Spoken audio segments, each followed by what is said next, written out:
नमस्कार छात्रों। आज हम कुछ नए तरीके से पढ़ते हैं।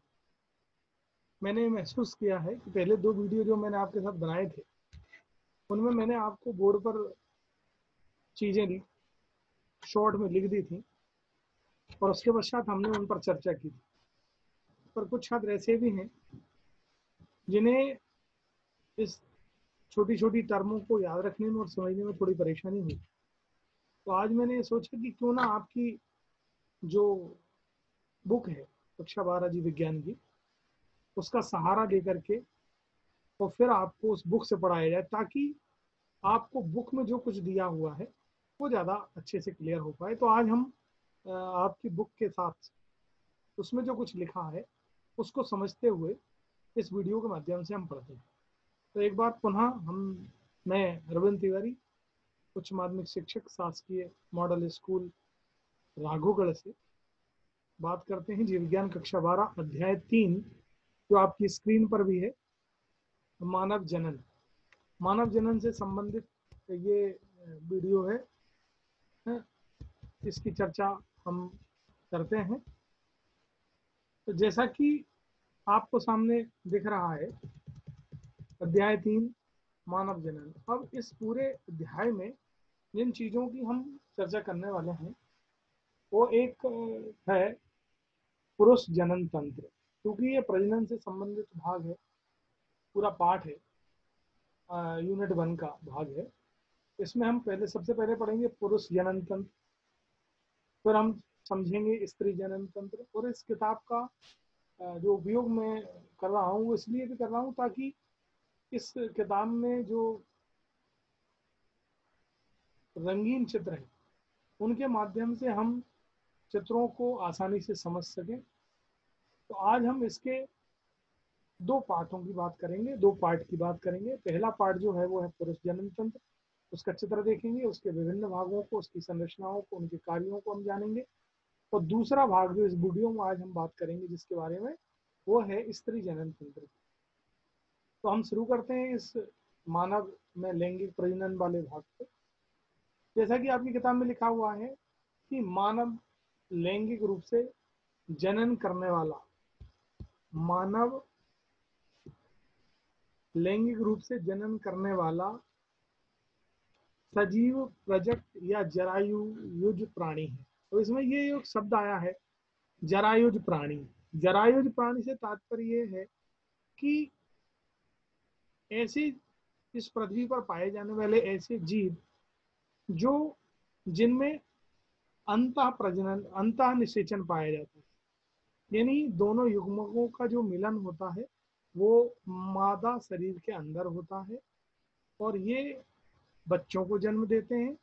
और ये बच्चे जो है वो माँ के शरीर से प्लेसेंटा के द्वारा, ये जरायुज जो शब्द है इसका मतलब ये है कि माँ और बेटे दोनों के बीच में जो एक जैविक संबंध होता है उसे हम प्लेसेंटा कहते हैं। और इसी के द्वारा जो माँ होता है उससे बच्चे को पोषण प्राप्त होता है और जो उत्सर्जन के पदार्थ निकलते हैं वो माँ के शरीर में वापस पहुंचते हैं, जहाँ से वो माँ के शरीर से उत्सर्जित होते हैं।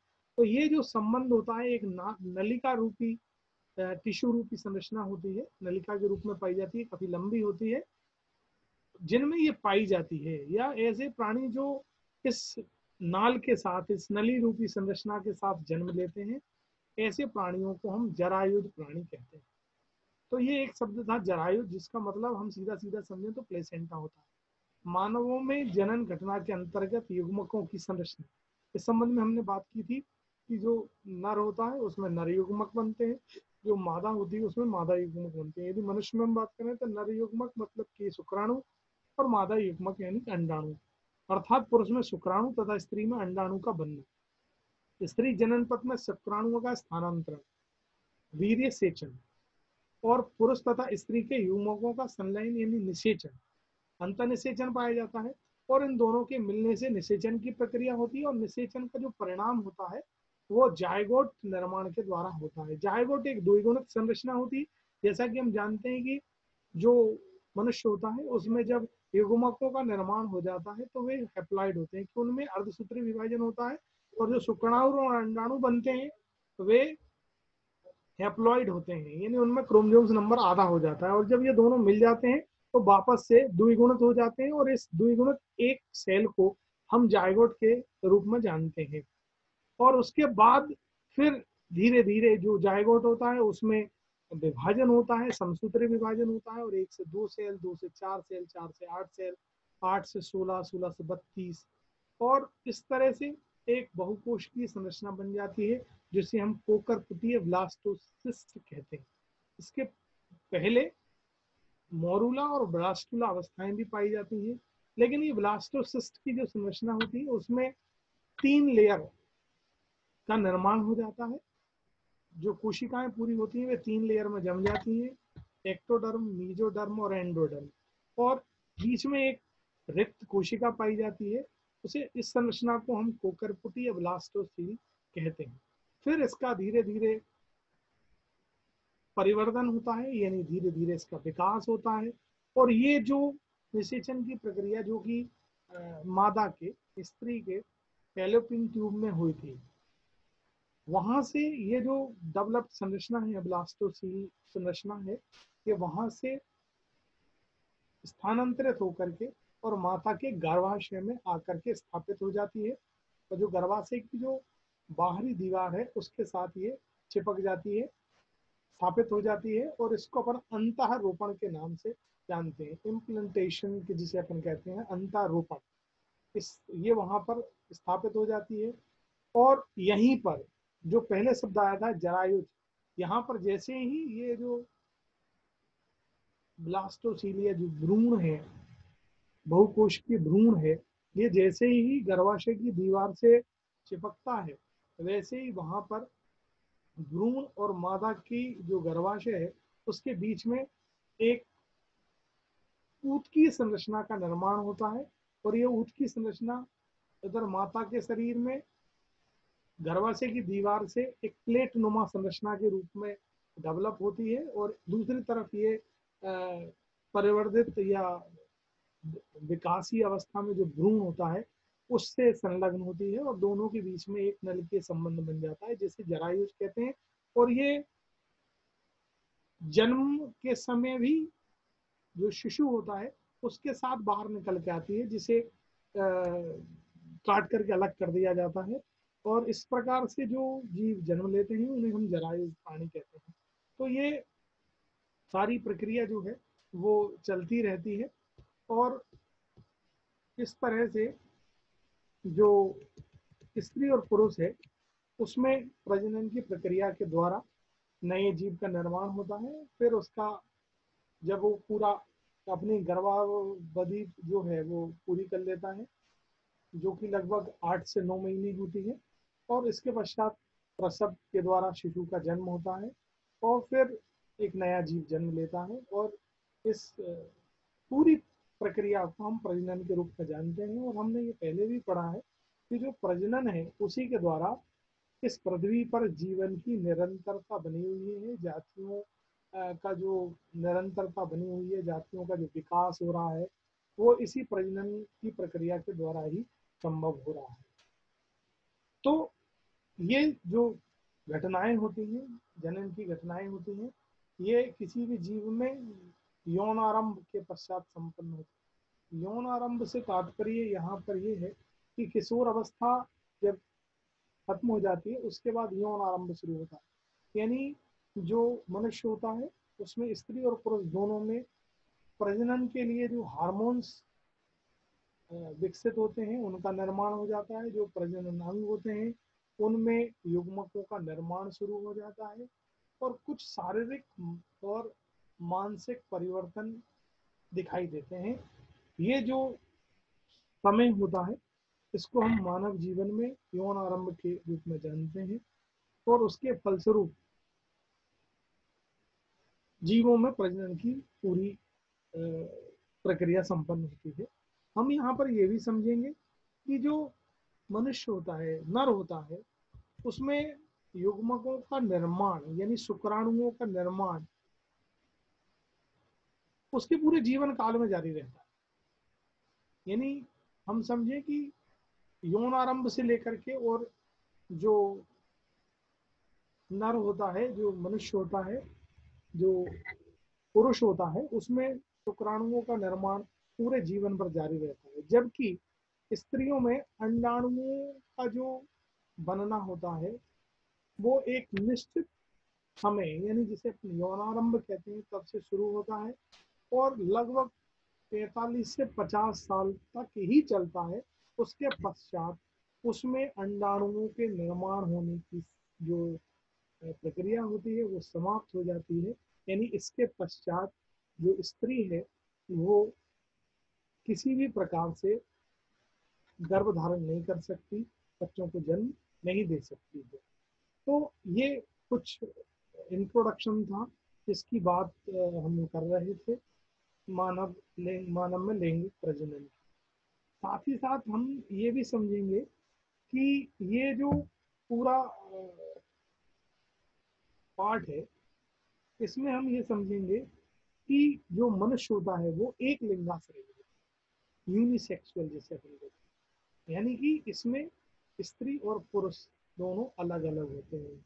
यानी इसमें जो जननांग पाए जाते हैं वे अलग अलग जीव में होते हैं। नर जननांग नर में पाए जाते हैं और मादा जननांग मादा में पाए जाते हैं। ये टर्म हम पहले भी पढ़ चुके थे। तो अब हम सबसे पहले शुरू करते हैं पुरुष जनन तंत्र को। तो पुरुष जनन तंत्र को हम शुरू करें उससे पहले हम ये देखें कि आखिरकार पुरुष के जनन तंत्र का जो चित्र है वो हमारे इस वक्त स्क्रीन पर है, और इसमें हम देखेंगे तो सारे अंग और उनके नाम हमको सामने दिखाई दे रहे हैं। यदि हम इस जनन तंत्र की बात करें तो इसमें मुख्य रूप से जो जनन, इसमें बहुत सारे अंग आपको यहाँ पर दिखाई दे रहे हैं, इतने सारे नाम आपके सामने यहाँ पर मौजूद हैं। तो इसमें ये यहाँ पर आपको एक थैली जैसी संरचना, गोल अंडाकार थैली जैसी संरचना जो शरीर से बाहर मनुष्य में पाई जाती है, ये दिखाई दे रही होगी। और इसके साथ साथ यहाँ पर बहुत सारी नलिकाएं, कुछ थैली के समान संरचनाएं और अंग भी दिखाई दे रहे होंगे। तो यहाँ अगर हम ग्रंथि की बात करें, जनन ग्रंथि की बात करें, तो ये जो संरचना है इसे अपन कहते हैं वृषण, टेस्टिस, थैली के रूप में संरचना होती है। और यही जो मुख्य भाग होता है पुरुष जनन तंत्र का। इसके अलावा जितने भी अंग आपको यहाँ पर दिखाई दे रहे हैं वे सब सहायक अंग है। मुख्य अंग या मुख्य जनन तंत्र जो होता है, मुख्य जनन अंग जो होता है जिसमें कि शुक्राणुओं का निर्माण होता है या युग्मक नर युग्मकों का निर्माण होता है, वो वृषण होता है। और ये शरीर से बाहर पाया जाता है।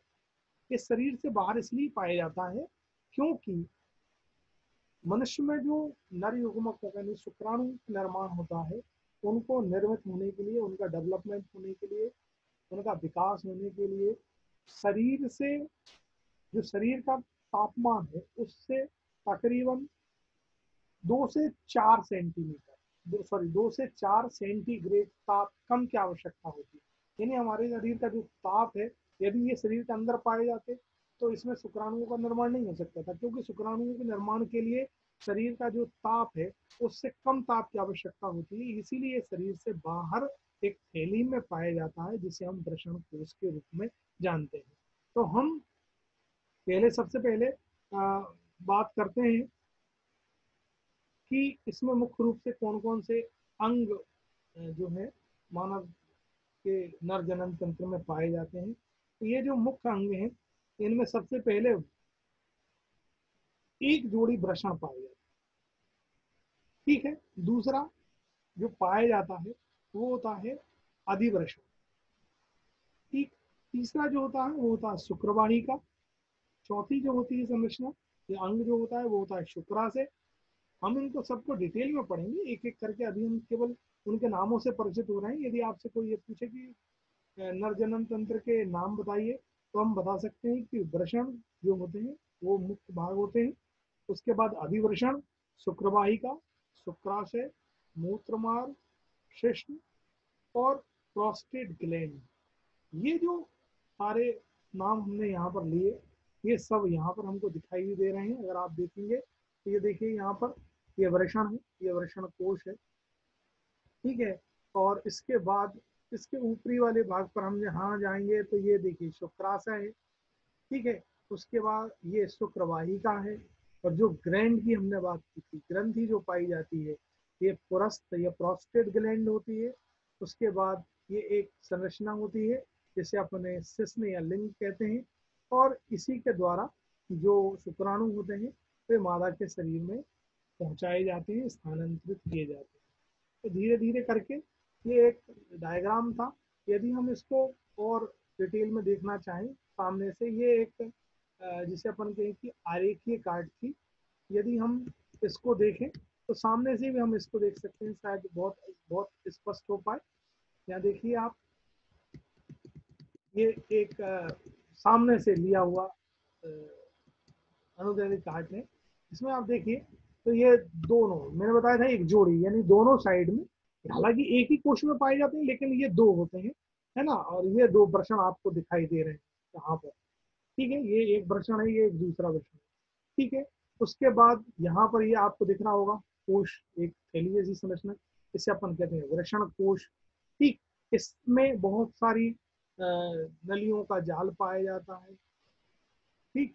और इसके ऊपर ये जो एक उठी हुई संरचना है, जहाँ पर ये नली जो पूरी नलिकाएं हैं जिनमें शुक्राणुओं का निर्माण होता है, ये सब जाकर के ऊपर आकर के इकट्ठी हो जाती है। इसी को अपन अधिवर्षण कहते हैं। और ये अधिवर्षण आगे जाकर के शुक्र वाहिका में खुलता है। और ये शुक्र वाहिका जो होती है वो एक जिसे अपन कहें कि एक रिक्त स्थान में जाकर के खुलती है, जहाँ पर शुक्राणु इकट्ठे होते हैं। इसको अपन शुक्राशय कहते हैं।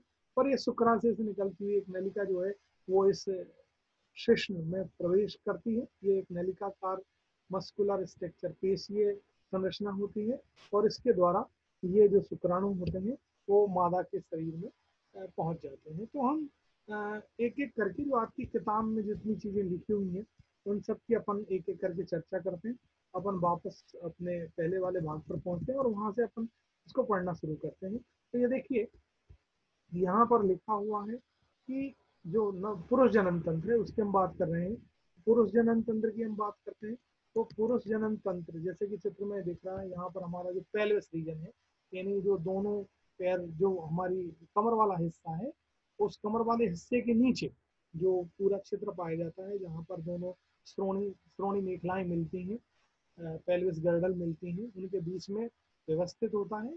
इसके अंतर्गत एक जोड़ा वृषण का, जैसे कि हम देख चुके हैं कि एक जोड़ा वृषण का इसमें था, मैं आपको बता चुका था, एक जोड़ा वृषण का ये मुख्य भाग होता है। और सहायक अंगों के रूप में जो इसमें और अन्य भाग पाए जाते हैं उनकी बात करें, सहायक नलिकाओं के साथ एक जोड़ी ग्रंथियां तथा बाह्य जननेंद्रियां शामिल है। बाह्य जननेंद्रियों को हम समझेंगे तो इसमें मुख्य रूप से जो शिश्न है उसकी हम बात कर रहे थे। शरीर में वृषण उदर गुहा के बाहर शरीर में वृषण उदर गुहा के बाहर एक थैली में स्थित होते हैं। मैं बता चुका था एक थैली में पाए जाते हैं, इसको अपन वृषण कोष कहते हैं। क्यों पाए जाते हैं शरीर से बाहर? क्योंकि शुक्राणुओं के निर्माण के लिए, नरयुग्मकों के निर्माण के लिए शरीर से कम ताप की आवश्यकता होती है, इसलिए शरीर से बाहर पाए जाते हैं, ठीक है। अगर हम इन वृषणों की बात करें तो वयस्कों में ये जो वृषण होते हैं ये वृषण अंडाकार होते हैं, और इनकी लंबाई जो होती है वो 4 से 5 सेंटीमीटर होती है। 4 से 5 सेंटीमीटर लंबे होते हैं और लगभग 2 से 3 सेंटीमीटर ये चौड़े होते हैं, ठीक। और ये वृषण कोष से ढके हुए रहते हैं। प्रत्येक वृषण में प्रत्येक वृषण में लगभग 250 कक्ष होते हैं, 250, 250, 250 ये चैम्बर होते हैं। ये कक्ष एक्चुअली जिनको हम समझे तो ये नलिकाओं के द्वारा बनाए हुए भाग होते हैं। और इन पूरे कक्षों को हम वृषण पालिका, टेस्टिकुलर लोब्यूल्स कहते हैं। जैसा कि 3.1 में चित्र में दिख रहा है, लेकिन अगर हम 3.2 चित्र को देखेंगे, आप बाद जो चित्र है 3.1 का बाद चित्र, इसमें इसमें देखिए यहाँ पर मैं इंगित कर रहा हूँ, ये जो पूरी संरचना आपको दिख रही है जो नलिकाओं के द्वारा बनी हुई है, ये वे कोश हैं जिन्हें हमने कहा कि ये 250 वृषण पालिकाएं या टेस्टिकुलर लोब्यूल्स पाए जाते हैं। प्रत्येक वृषण पालिका के अंदर 1 से लेकर 3 अतिकुंडित शुक्र जनन नलिकाएं सेमिफेरल ट्यूब्यूल्स होते हैं। ये जो कक्ष बने हुए हैं, एक्चुअली यदि हम बेसिक रूप से देखें तो ये सारे कक्ष जो है तो वो इन नलिकाओं के द्वारा ही बनाए हुए होते हैं, और इन नलिकाओं को जो कुंडलित रूप में पाई जाती है इनको अपन सेमिफेरल ट्यूब्यूल्स या शुक्र जनक नलिकाएं कहते हैं। और इन्हीं नलिकाओं के अंदर जो कोशिकाएं पाई जाती हैं उनके द्वारा ही जो नर युग्मक जिन्हें हम शुक्राणु कहते हैं वो उत्पन्न की जाती है, शुक्राणु पैदा किए जाते हैं। प्रत्येक शुक्र नलिका, ये देखिए यहाँ पर लिखा हुआ है कि प्रत्येक शुक्र नलिका शुक्र जनक नलिका का भीतरी भाग 2 प्रकार की कोशिकाओं से आस्तरित होता है, यानी उसमें 2 प्रकार की कोशिकाएं पाई जाती है। कौन कौन सी होती हैं? एक कोशिकाएं जिन्हें हम शुक्राणु जन कोशिकाएं या स्पर्मेटोगोनिया, इसके द्वारा शुक्राणुओं का निर्माण होता है, और दूसरी कोशिकाएं पाई जाती है, देखिए यहाँ पर लिखा हुआ है सरटोली कोशिकाएं। ये सरटोली कोशिकाएं, ये दूसरी कोशिकाएं पाई जाती हैं। ये इसलिए पाई जाती हैं कि जो शुक्राणु बन रहे हैं उनका पोषण करने का काम इन सरटोली कोशिकाओं के द्वारा किया जाता है। और जैसा कि मैं आपको पहले ही बता चुका था और दोबारा से मैं आपको बता देता हूँ कि ये जो जर्म कोशिकाएं या शुक्राणु जन कोशिकाएं होती हैं इनमें अर्धसूत्री विभाजन होता है, और अर्धसूत्री विभाजन होने के फलस्वरूप एक नर जर्म कोशिका से या एक शुक्राणु जन कोशिका से या एक स्पर्मेटोगोनिया से कितने 4 शुक्राणुओं का निर्माण होता है। क्योंकि हम जानते हैं कि जब भी अर्धसूत्री विभाजन होता है तो उसके फलस्वरूप एक कोशिका से 4 कोशिकाएं बनती हैं, और उन चारों कोशिकाओं में जो क्रोमोसोम्स नंबर हो जाता है, जो गुणसूत्र नंबर होता है, तो वो आधा हो जाता है। तो इस तरह से 4 शुक्राणुओं का निर्माण होता है। और मैं बता चुका हूँ कि ये सर्टोली कोशिकाएं जो दूसरा स्तर पाया जाता है, ये सर्टोली कोशिकाएं जो होती है ये बनने वाले शुक्राणुओं को पोषण प्रदान करने का काम करती है। ठीक है, तो ये शुक्रजनक जो नलिकाएं होती हैं उनके बाहरी क्षेत्र को अंतराली अवकाश कहा जाता है। इसमें छोटी छोटी रुद्र कोशिकाएं, रुद्रवाहिकाएं और अंतराली जो कोशिकाएं होती हैं वे पाई जाती हैं, और इनको ही ये अंतराली कोशिकाएं या लीडिंग जो कोशिकाएं होती हैं ये पाई जाती हैं। और ये समझने वाली बात यह है कि आपने कई बार सुना होगा कि जो पुरुष होता है उसमें एंड्रोजन जो हार्मोन्स होता है वो बनता है। तो यहाँ पर हम बिल्कुल याद रखेंगे ये जो पुरुष में बनने वाला जो हार्मोन्स है वो लीडिंग कोशिकाओं के द्वारा ही स्त्रावित किया जाता है। ये जो लीडिंग कोशिकाएं होती हैं, ये देखिए यहाँ पर लिखा हुआ है लीडिंग कोशिकाएं, ये हमने इसको थोड़ा सा अंडरलाइन किया है, सिलेक्ट किया है। ये लीडिंग कोशिकाएं होती हैं, और ये लीडिंग कोशिकाएं जो होती हैं ये ही पुंजन या एंड्रोजन जो हार्मोन्स है उसका निर्माण करती है, और ये जो पूरा निर्माण होता है ये वृषण के अंदर होता है। ठीक है, इसके अलावा यहाँ पर और बहुत सारी जो कोशिकाएं पाई जाती हैं वो कहीं ना कहीं प्रतिरक्षात्मक कार्य करने में सक्षम होती है, यानी किसी भी प्रकार से ये जो शुक्राणु बन रहे हैं, नरयुग्मक बन रहे हैं, इनको किसी प्रकार की कोई क्षति प्राप्त न हो, किसी प्रकार की कोई हानि ना हो, इनकी रक्षा करने के लिए जो कोशिकाएं होती हैं वो प्रतिरक्षात्मक कार्य करने में सक्षम होती है। इसके अलावा जो अन्य अंग पुरुष नर जनन तंत्र में पाए जाते हैं, देखिए यहाँ पर लिखा हुआ है पुरुष लिंग सहायक नलिकाओं के अंतर्गत वृषण जालिकाएं, शुक्रवाहिकाएं, वास डिफरेंशिया, अधिवृषण एपिडाइडेमिस, शुक्रवाहक जिसके द्वारा शुक्राणु जो है वो आगे की ओर आते हैं, वास डिफरेंस। इसके पश्चात ये देखिए आप, ये अंदर का एक चित्र है पूरा, जैसा कि मैंने आपको बताया था कि पूरा जो वृषण होता है उसमें 2 प्रकार की कोशिकाओं से 2 तरह की कोशिकाएं पाई जाती हैं। यहाँ पर अगर आपको ये दिख रहा है तो ये अंतराली कोशिकाएं हैं, और ये जो यहाँ पर गोल गोल काली काली संरचनाएं दिखाई दे रही हैं ये पूरी की पूरी जो कोशिकाएं हैं जो काली संरचना दिखाई दे रही हैं ये स्पर्मेटोगोनिया है, जिसके द्वारा ये देखिए यहाँ पर अर्धसूत्री विभाजन के फलस्वरूप एक कोशिका से स्पर्मेटोगोनिया से 4 शुक्राणुओं का निर्माण होता है। और ये जो कलरफुल संरचनाएं यहाँ पर दिखाई आपको, कलर्ड में जो संरचनाएं दिखा रही हैं, ये सर्टोली कोशिकाएं हैं जिनके द्वारा बनने वाले जो शुक्राणु होते हैं उनका पोषण किया जाता है। तो जो शुक्र नलिकाएं होती हैं वे वृषण नलिकाओं के माध्यम से शुक्र वाहिकाओं में खुलती है, और ये शुक्र वाहिका वृषण से आगे चल के अधिवृषण में, जो ऊपर एक उठा हुआ भाग था जिसको मैंने आपको बताया था, उसमें खुलती है, जो प्रत्येक वृषण के पश्च सतह पर, पिछली सतह पर स्थित होती है। ये अधिवृषण जो होते हैं शुक्रवाहक को बढ़ते हुए उदर की ओर, यानी एब्डोमिनल, जो हमारा कमर से ऊपर का जो पेट वाला हिस्सा है उसके ऊपर की ओर आती है, और मूत्राशय जो हमारा, जैसे अपन कहते हैं यूरिनरी ब्लेडर, जिसमें हमारा बूंद बूंद करके पूरा जो यूरिन है, जो मूत्र है वो इकट्ठा होता है, उसके ऊपर एक लूप बनाती है, यानी घूम करके एक गोल संरचना बनाती है। और इसमें शुक्राशय से एक वाहिनी आती है, और मूत्र मार्ग में स्खलनीय वाहिनी के रूप में खुलती है।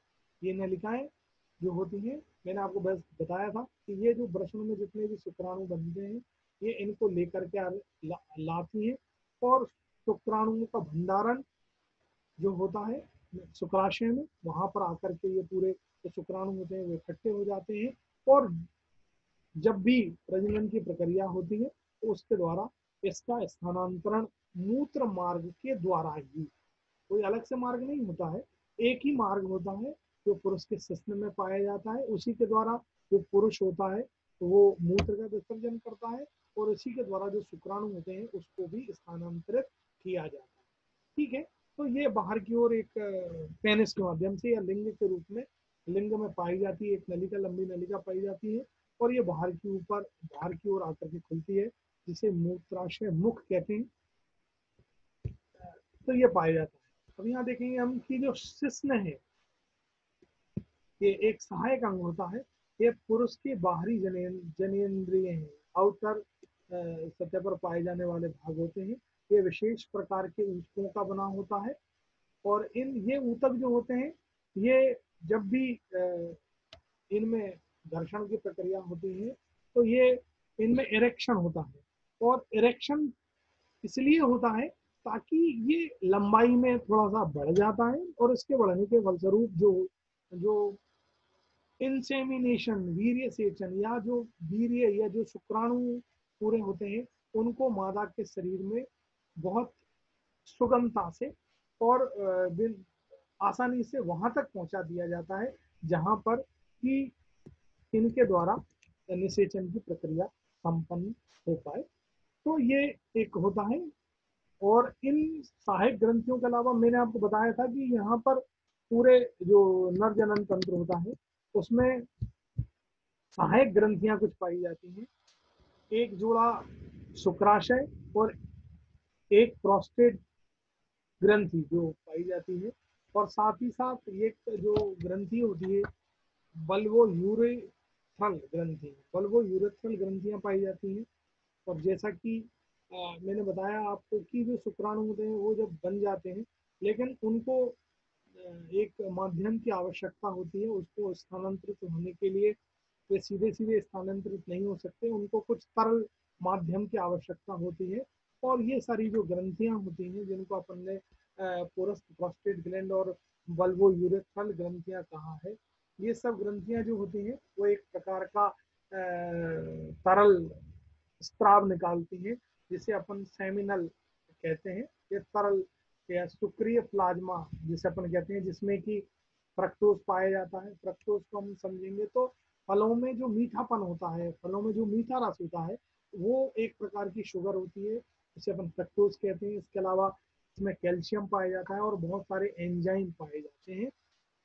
साथ ही साथ हम यहाँ पर ये समझेंगे कि ये जो बल्बो यूरेथ्रल ग्रंथियां हैं ये लुब्रिकेंट, चिकनाई प्रदान करने का भी कार्य करती हैं, ताकि जो प्रजनन की प्रक्रिया है वो आसानी से संपन्न हो सके।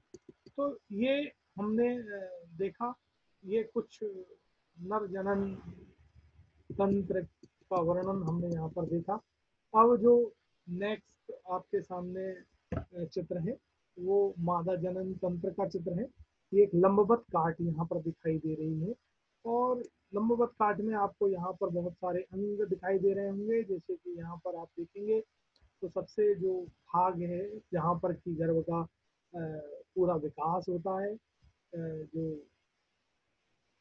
गर्भस्थ शिशु होता है तो उसका पूरा विकास होता है, इस पूरी संरचना को अपन कहते हैं गर्भाशय। ठीक। और ये मूत्राशय है जहाँ पर मूत्र इकट्ठा होता है, यूरिनरी ब्लैडर है। इसके अलावा यहाँ पर हम देखेंगे तो ये जो गर्भाशय है वो एक नलिकीय संरचना में खुलता है, जिसे हम योनि कहते हैं। और इसी भाग में जो शुक्राणु होते हैं वो स्थानांतरित कर दिए जाते हैं और यहाँ से ये आगे की ओर प्रस्थान करते हैं। और ये जो पूरी योनि है ये नलिकीय संरचना होती है और ये बाहर की ओर योनि द्वार के रूप में शरीर से बाहर खुलती है। तो ये इसमें मुख्य अंग है। लेकिन ये सब जो हमको दिखाई दे रहे हैं ये सब आवश्यक भाग है, लेकिन ये सब अगर हम बात करें कि जो मुख्य भाग होता है जिसमें अंडाणुओं का निर्माण होता है तो वो ओवरी होती है, अंडाशय जिसे अपन कहते हैं स्त्री जनन तंत्र में। तो मुख्य भाग होता है अंडाशय। इस चित्र में हम देखेंगे तो यहाँ पर आपको ये दो गोल संरचनाएं दिखाई दे रही हैं, दोनों साइड में एक एक पाई जा रही है, जिन पर मेरा कर्सर अभी आप देख रहे हैं वो एक ये और एक ये दोनों गोल संरचनाएं जो है जो पाई जाती हैं गर्भाशय के दोनों ओर। इन ये दो मुख्य संरचनाएं हैं जिनमें अंडाणुओं का यानी मादा युग्मकों का निर्माण होता है, अंडाणुओं का निर्माण होता है। और ये क्रमशः एक महीने में एक जो ओवरी होती है वो सक्रिय होती है, उसके द्वारा अंडाणु बनाए जाते हैं।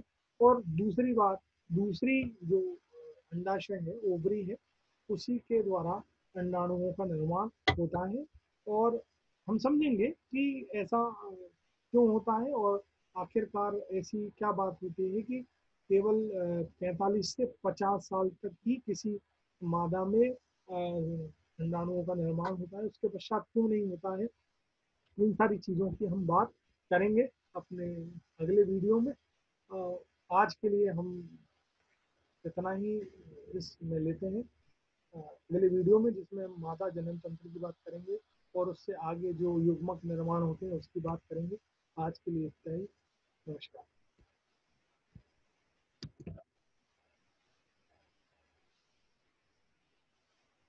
हर्षित।